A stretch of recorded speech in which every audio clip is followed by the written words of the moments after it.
This is Harry Vogel, sound of Australia, the voice off the street. Generational disrespect for millennials up.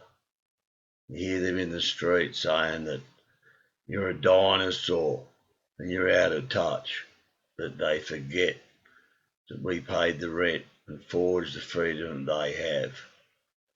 Living at home, 20 to 30, driving the car that mum and dad bought, wearing all the clothes with the brand names on it with your credit card smashed to the hilt, and we're all boring and you're so different, and yet you've all got the same tattoos and the same piercings and listen to the same bullshit music, driving for the same outcomes in life to be successful as long as you're career driven and forgetting about the real things in life, and we're dinosaurs.